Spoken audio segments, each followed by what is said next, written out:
élèvera la voix. Jésus, sois le bienvenu chez toi. Ouvrons grand les portes au roi des rois. Jésus, sois le bienvenu chez toi. Unissons toute génération. Jésus, sois le bienvenu chez toi. Venez louer, louer, venez danser, danser, dans sa demeure, élevez les mains, venez prier. Alors bonjour, bonsoir, chers étudiants, chers apprenants, chers abonnés. Tout dépend de l'heure à laquelle vous verrez cette vidéo. Alors aujourd'hui, je m'apprête encore une fois à vous présenter un tout nouveau tutoriel, une toute nouvelle vidéo qui va essentiellement parler des fonctions statistiques. Dans la vidéo précédente, nous avons déjà eu à voir quelques fonctions, notamment les fonctions concaténées, notamment les fonctions gauche, droite et STIST. Donc, dans cette nouvelle version de ma vidéo, je vous parlerai de la fonction min-si-ans.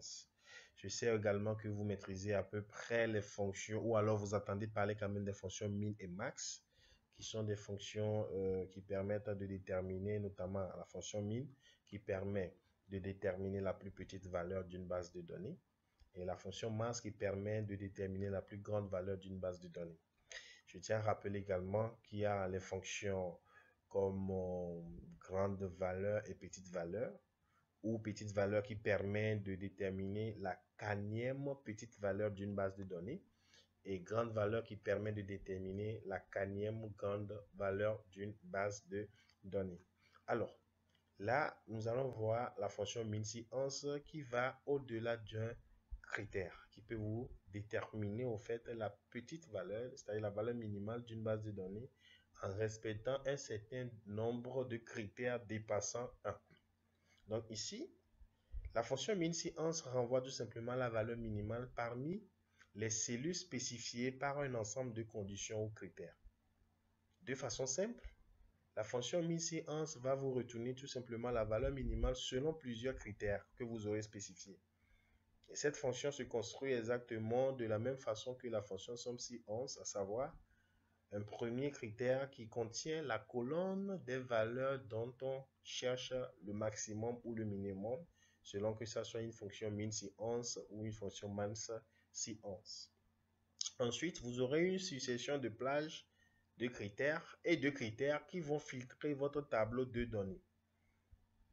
Alors, voilà donc la présentation de sa syntaxe. Vous aurez donc égal min-si-ans, plage min, un peu comme si c'était dans une fonction somme-plage, et dans une fonction somme-si-ans, on met plutôt plage-somme. Donc ici, c'est plutôt plage min, c'est-à-dire la plage dans laquelle Excel ira donc c'est-à-dire renvoyer la plus petite valeur en fonction des critères qui vont suivre.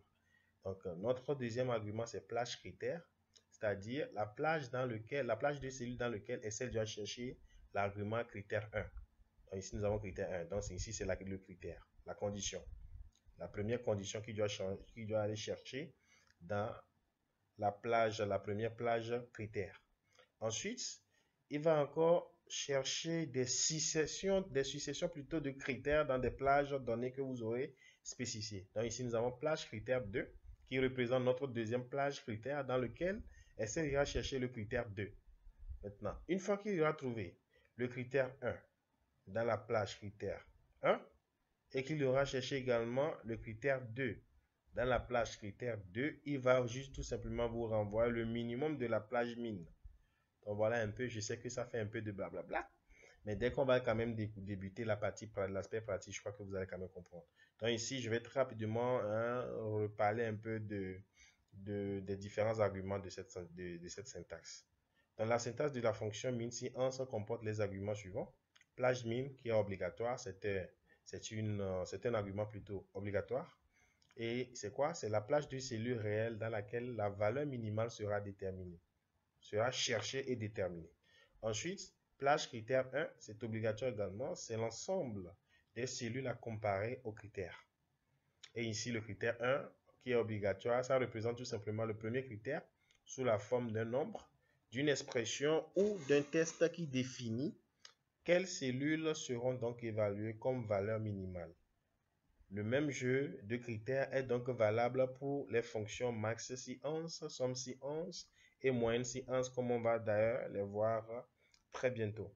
Donc voilà, ensuite vous aurez donc des successions de plages supplémentaires un peu comme plage critère 2, point virgule critère 2, ensuite plage critère 3, point virgule critère 3, plage critère 4, point virgule critère 4, en fonction du nombre de critères de conditions que vous avez. Alors, donc j'espère que si vous êtes prêts, nous n'allons pas perdre assez de temps. On va très rapidement aller voir un petit cas de l'autre côté.